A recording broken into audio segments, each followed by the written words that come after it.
Isang mapayapang hapon, Pilipinas. Ito po ang inyong balerina ng bayan, si Lisa Macuja, na bumabati sa lahat ng nakikinig sa DZRH at nanonood sa RH-TV. Lalo na sa mga kasamahan nating alagad ng sining at kultura sa buong bansa.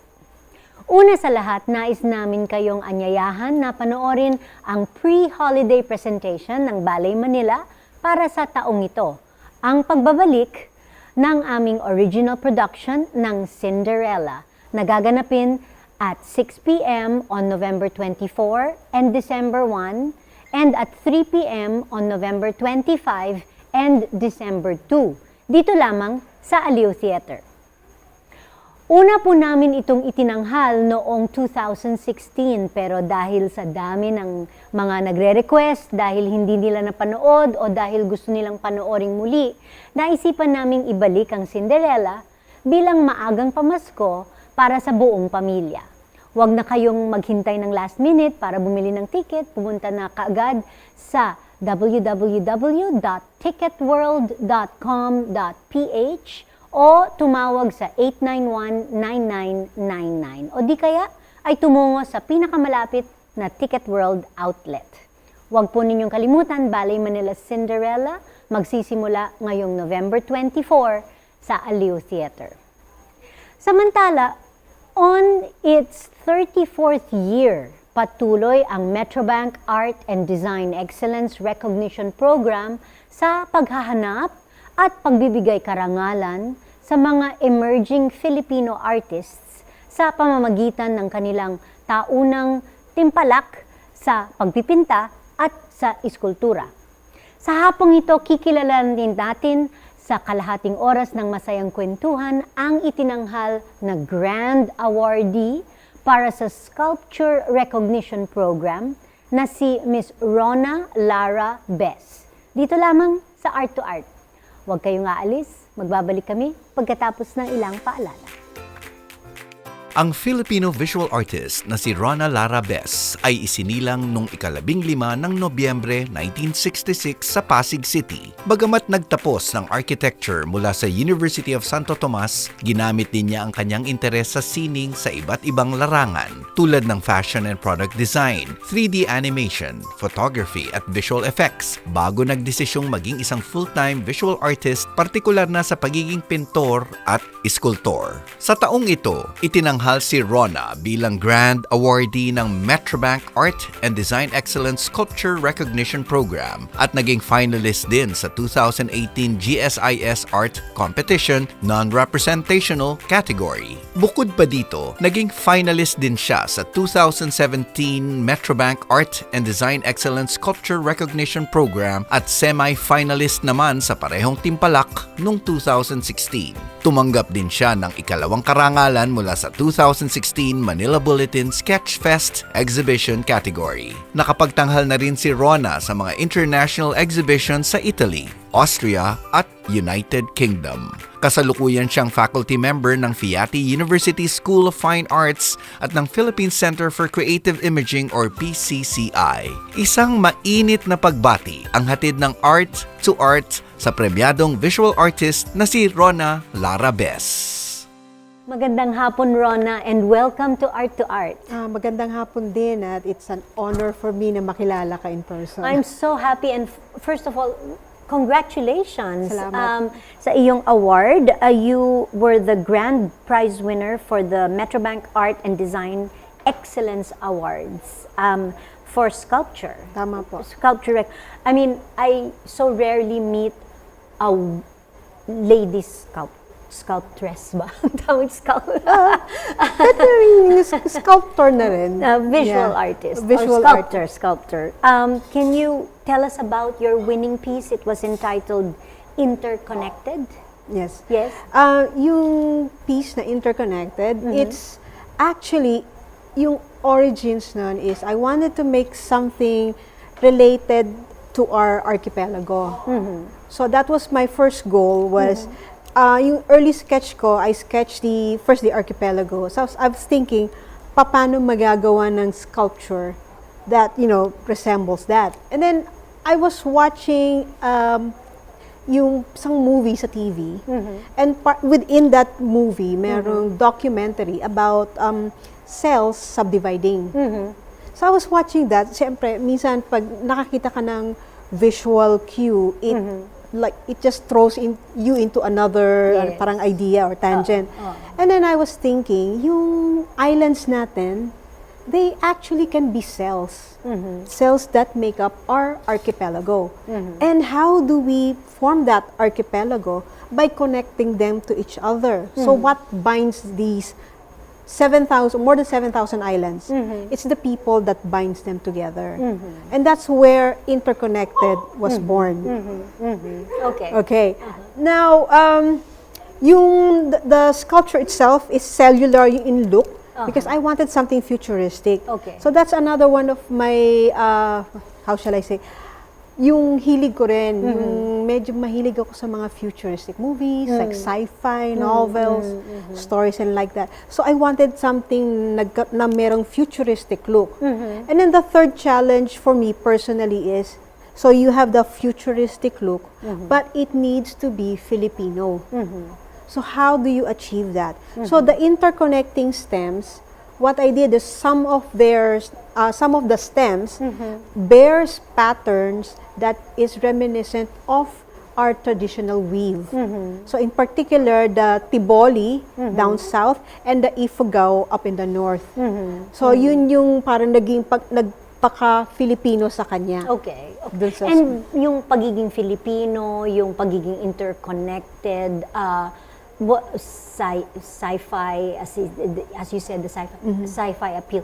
Was that like a criteria in the competition that you had to fulfill, or it was your personal choice? Well, it's more my personal choice. Binigyan kami ng creative brief that the sculpture has to be something that can be built life-size within a space in a newly constructed mall along EDSA.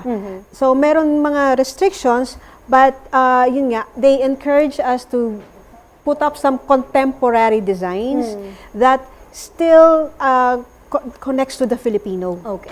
And so yun yung challenge. How do you make something contemporary and modern, but at the same time Filipino?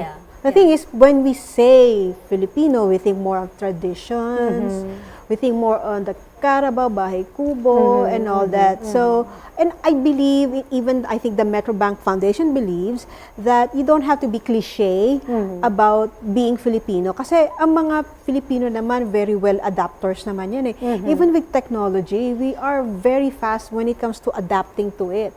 So, Filipinos are modern. So, yun yung, yun yung goal ko for the sculpture. But this was not your first time to join the Metrobank Art and Design Excellence Award competition. It was not. It was, you were a finalist once and a semi-finalist in the same competition another time. So, what pulls you towards joining competitions? What pulls any artist towards joining competitions? Well, to be honest, syempre, having that prize and the recognition, of course, that's a very attractive, it's an attractive motivation for the artist. But for me, I don't know, I like entering competition because of the challenge. Not necessarily to compete with my fellow artists, but more to compete with myself. So, challenge ko with every competition, challenge ko yung sarili ko because I know everyone else brings their A game to the competition. So, parang naghihilahan pataas. Kasi syempre, kung gagalingan ng iba, di syempre gagalingan mo rin. So, it helps. It helps motivate me to improve on my craft. And some artists naman, they join a competition, pag hindi sila nanalo, hindi sila na-recognize, nagsistop na sila. So what made you continue on after, after several competitions? Matigas lang ang ulo ko talaga. Diyan. Here, if you don't win, merong konting kirot. You of course, you become disappointed. Pero at the same time, I would just tell myself, better luck next year. Next year na lang, gagalingan ko. Mas gagalingan ko next year. Tapos, every year, mas gagalingan ko next year. And then, you learn as you go. And you see the works of other people. And you understand why they won. Yeah. So, yun yung ano. Okay. So, why did you win it this year? Well, I believe I have a very strong concept. That lucky for me, the judges also agreed with that concept and they liked it. Okay. So, naswertehan ko lang yung set of nga judges. naman. Actually, one would wish na interconnected talaga yung ating mga islands. Ano? That's always the wish. That's always the wish. Okay, but you know, sculpture in itself as a trade or as an art form, it's not really associated with women. Kasi when I interviewed Billy, national artist Billy Manalo, he said his first description of a sculptor is kailangan para kang boksingero, para kang sportsman. You have to have the strength of an athlete. You have to have the stamina of an athlete because, working with different materials, it's very taxing on the body. So, for a woman in working with materials like, steel and iron and all of these other like heavy materials, one would think marble for that matter. One would think na kailangan mo ng talagang physical strength in order to create sculptures. Is that true? Well, the beauty about sculptures is that maraming klaseng sculpture. Now, if you're talking about chiseling marble or wood, yes, kailangan mo talaga ng lakasing upper body strength, which is obviously pag babae ka, you don't have that much strength compared to our male counterpart. However, ang mga babae naman makutingting. So, someone once told me, so welding competition to ang nananalo babae.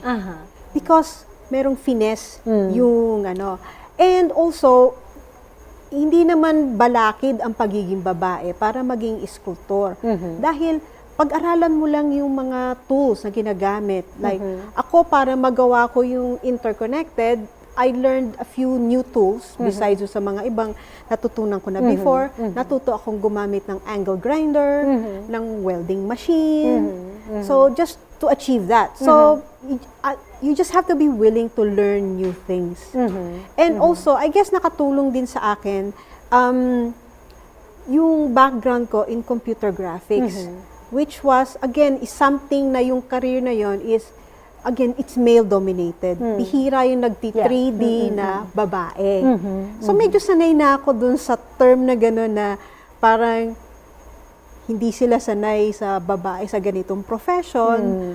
I think even early in my career, I don't know, hindi ko alam, pero andun yung andun na pupunta yung hilig ko. Yes, Yun, so, even yung sa sculpture, hindi ko kino-consider na balakid yung pagiging babae ko. Ay gusto kong gumawa ng sculpture. So, and maraming materials. It's actually very liberating. But marami ba kayong mga women sculptors? Actually, marami na rin. Marami-rami. Of course, kasi sa art naman, kahit sa painting, andun pa rin yung the bigger part of the population is still male, pero marami rin namang talented na mga babae, even sa sculpting. So, in fact, nung 2017, I was one of 5 national finalists. 4 of us are women. Wow. Yes. Okay. So this year, 2018, 5 finalists again. There were 2 women. That's me. And the other one is Jo Balbarona, which became the national finalist as well. Wow. Okay. So, palaban din naman. Yes. Palaban. Oo. And what about going back? I mean, what first made you very interested in becoming a visual artist and a sculptor? Yun, kasi my road to the arts is actually long and winding. Long and winding. Oo, dahil nung I've had so many tinatawag nating professions.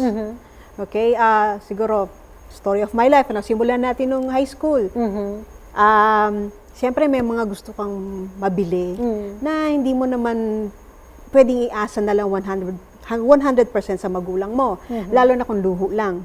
So, gumagawa ako ng paraan para may mapagkakitaan. So, I harness my talent in sketching. So, nagbibigay ako ng mga parang fashion design sa isang parang export dressmaking shop.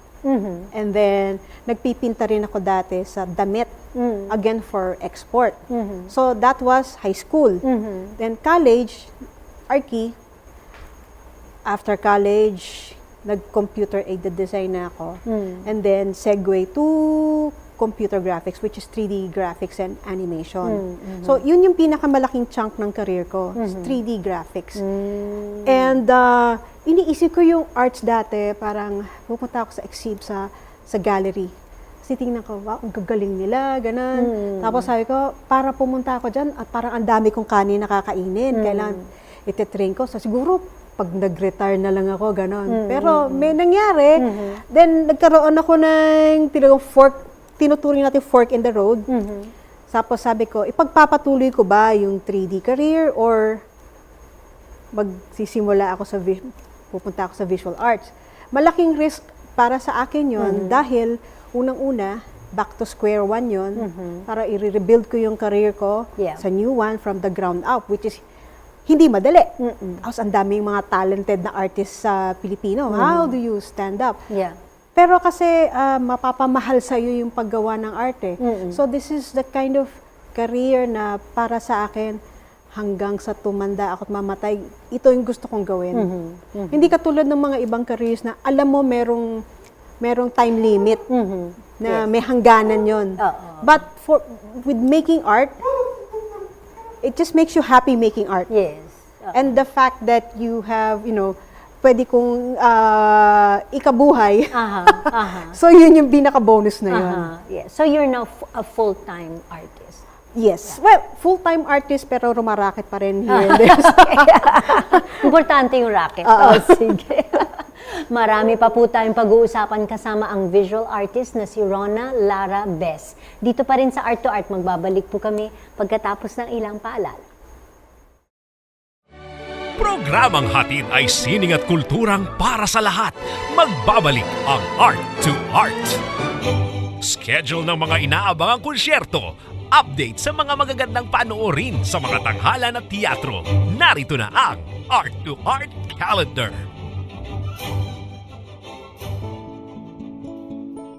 Narito ang ating Arts Calendar. Sa musika, inihahandog ng BGC Arts Center at ng Music Artists Incorporated ang opera thriller na The Medium ng Italian-American composer at librettist na si Giancarlo Menotti. Mapapanood ito November 2, 3, November 24, 25 at November 26, alas 8 ng gabi at sa November 4, alas 3 ng hapon sa Zobel de Ayala Hall, Maybank Performing Arts Theater, BGC Arts Center, Taguig. Tampok ang mga mang-aawit na sina Lara Maige, Margarita Rocco, Ana Migalios, Ronnie Abarquez, Jay Valencia Glorioso at Joseph Nabong, kasama ang pianist na si Dingdong Fiel sa direksyon ni Leo Rialp.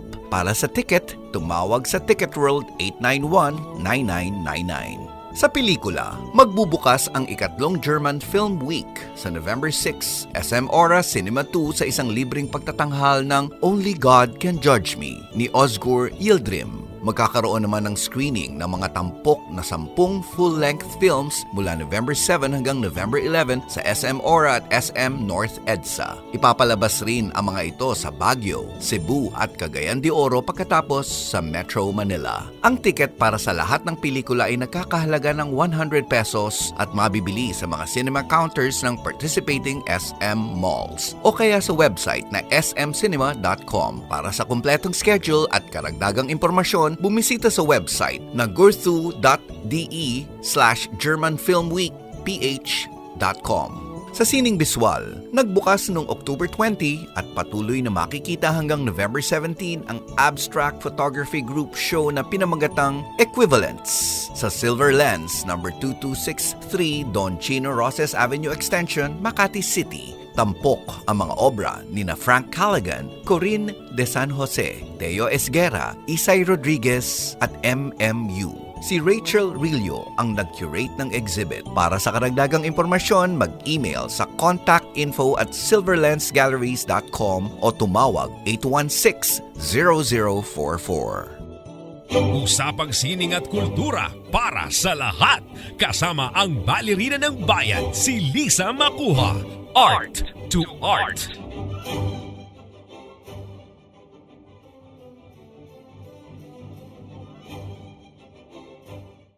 Kasama pa rin natin ang Grand Awardee ng 2018 Metrobank Art and Design Excellence Awards na si Miss Rona Lara Bess.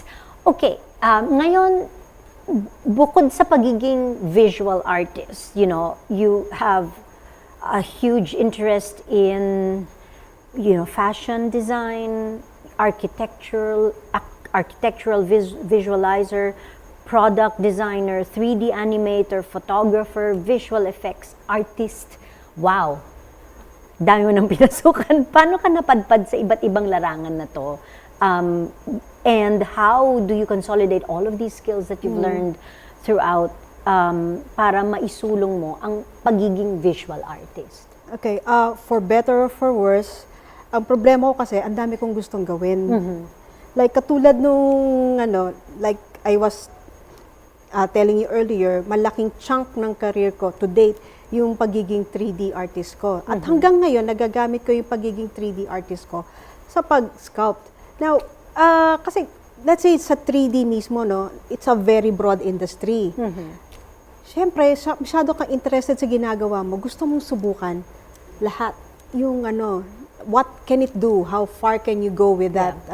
So, in the 3D animation, 3D modeling and animation, so nag-start ako sa architectural visualization because of my background in architecture. And then, of course, isa-segue mo na yan kasi 3D is also used in making commercials, creating visual effects, making games.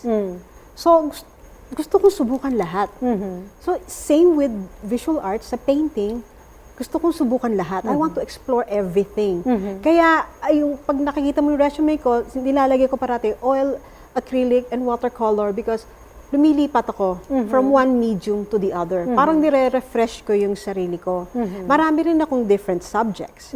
However, ang masasabi ko, let's say, if I'm focused on a particular subject, nagkakaroon naman ng signature look for that particular subject. For example, yung mga koi paintings ko, recognizable na kasi very clean yung lines, it's got that 3D effect na naman that people keep saying. So, yun lang ang nime-maintain ko. So, if I am focusing on a particular subject, consistent naman yung look for that particular subject. Yeah. I noticed kanina meron din fina-flash na sculpture na terno naman, no? Yes. Like that. Oo.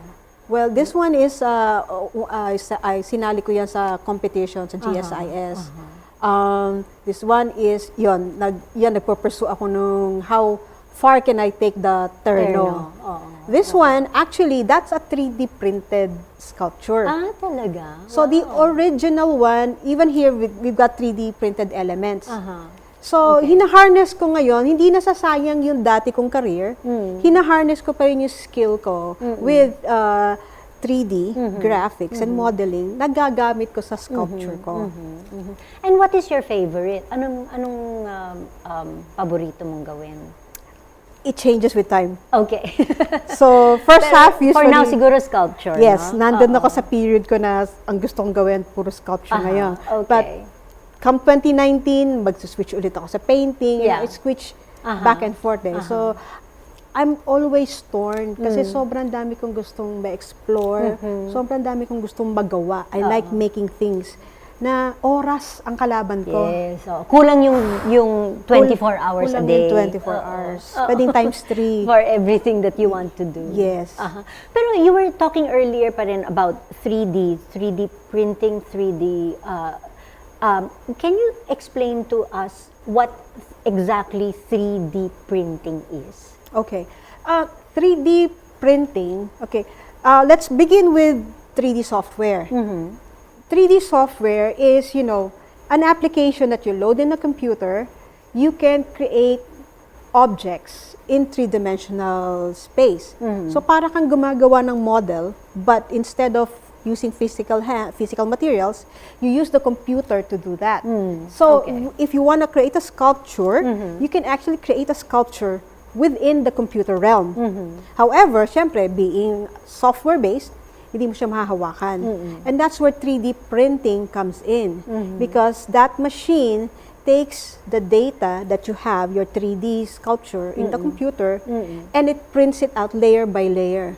So you have a physical, tangible object that you can hold. And from there, it can be the finished product, or you can create a mold, let's say a silicone mold, and cast, let's say, whatever material you need, like resin or even metal. So that's the gist of 3D printing. I see. And is this like something that a lot of people do now?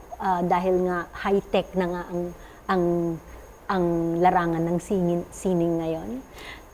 Sa 3D printing, konti pa lang na gumagawa sa sculpture mismo. Kasi usually sa 3D printing, ang mga arkitekto ang gumagamit niyan, o kaya yung mga model makers, yung mga hobbyists, gumagawa ng, let's say, hovercraft or specialized prototype. Yun. Pero sa larangan ng sining, kasi medyo may kamahalan din naman yung equipment bukod doon sa kailangan mo ng computer. So, may mga mangilan-ngilan pa lang ang gumagawa na para sa sining mismo. Okay. So, of course, everyone has challenges. Lalo na yung mga artists, no, na lagi kang challenged to make your art sustainable, to be able to practice your art full time. It's really difficult, no. So, para sa'yo, ano yung mga pinaka-matinding paghahamon na naranasan mo as an artist? Yung pinaka-matinding hamon is, lalo na kung nagsisimula, basically, ipinapakilala mo yung sarili mo. Siyempre, since nagsisimula ka, medyo mahirap kumuha, let's say, na exhibit space. So, kailangang makipagkaibigan ka sa mga kapwa mo artist para magsama-sama kayo, makapag-group show kayo. So, yun yung mahirap. Yung ipapakilala mo yung sarili mo para maniwala yung mga tao na seryoso ka doon sa ginagawa mo. And also, dahil nga sa sobrang dami ng mga talentadong artist, visual artist dito sa Pilipinas, talagang yun ang challenge. Kasi paano ka aangat sa napakaraming mga talentadong mga tao. So, how would you describe your own style of work? Ang description ko sa sarili kong style is, I guess, base na rin doon sa mga feedback na nakukuha ko. Yung mga, particularly sa paintings, it tends to have very clean lines. I guess siguro, malinis tignan, parang na yung instinctive na Also, pagdating naman sa sculpture, kasi mixed media ako sa sculpture So I'm exploring every avenue. Pero ganun pa rin, andun pa rin yung pagiging clean niya. Yung pagiging malinis, and pumapasok yung background ko sa architecture. So medyo may pagka-technical ng konti, sometimes, gano'n. So yun yung, I guess, yung clean niya, tsaka yung pagiging 3D niya, 3D look. Okay. And bilang isang art instructor naman, ano yung mga aral na nais mong ibahagi sa iyong mga estudyante na sa tingin mo ay magagamit naman nila panghabang buhay? Okay, ang pinaka-advice na maibabahagi ko is, huwag kayong magsawang mag-aral. Kasi hindi natatapos yung pag-aaral sa eskwelahan. Habang buhay yan, yung pag-aaral. Kung gusto mong wag maiwanan, mag-aral ka, mag-evolve ka. Yun. And also, hindi nakakamit yung isang reward ng basta ginusto mo, makukuha mo. Kailangan paghirapan mo. Kumbaga, may nagsabi sa akin, you have to pay your dues. Tapos, totoo yung sinasabi nila na 10% inspiration, 90% perspiration. You have to do the work. Yeah. So yun, wag kayong matakot sa work o wag kayong umiwas sa work. Kasi andun yun yun yung ano. Pag mahal mo yung ginagawa mo, it doesn't feel like work. Nagiging passion na yan So yun lang yung, I guess, maswerte lang ako kasi yung mga sa dami ng trabahong pinasok ko, mahal ko naman yung mga trabahong yun. So nag-enjoy ako sa bawat isa. So whatever challenges there are, halos hindi ko napapansin kasi nga gusto ko yung trabaho. So yun, hindi problema, challenge nangyayari. Okay. And meron ka bang ongoing exhibit ngayon na pwede silang mapuntahan ng iyong exhibit? Ay, opo. Meron po akong group exhibit. Ang tawag po ay Visions. Nandun po sa Walls Gallery. It's in Triumph Square sa Quezon Avenue po. Bagong gallery po siya. Okay. Sa Triumph Square on Triumph Quezon, Square. Yes po. Quezon Avenue. Opo. Okay. And yung interconnected, saan siya makikita? Yung interconnected po, kasalukuyang naka-display sa flagship branch ng Metro Bank along Hill Puyat Avenue currently. And it's going to be created for the mall. Yes? Let's hope so. It's the decision na nasa federal land na po. I see. Okay. Well, congratulations. Salamat. Thank you. For getting that award sa Metro Bank competition. And I'm sure you're going to have many, many more awards in the future. Thank you so much for spending your Sunday afternoon with us. It's an honor po. Thank you. Hanggang sa susunod na linggo, samahan ninyo kami ulit dito sa Art2art, kung saan ang usapang sining at kultura ay para sa lahat. Ito po ang inyong balerina ng bayan, Lisa Macuja, nagpupugay sa artistang Pilipino.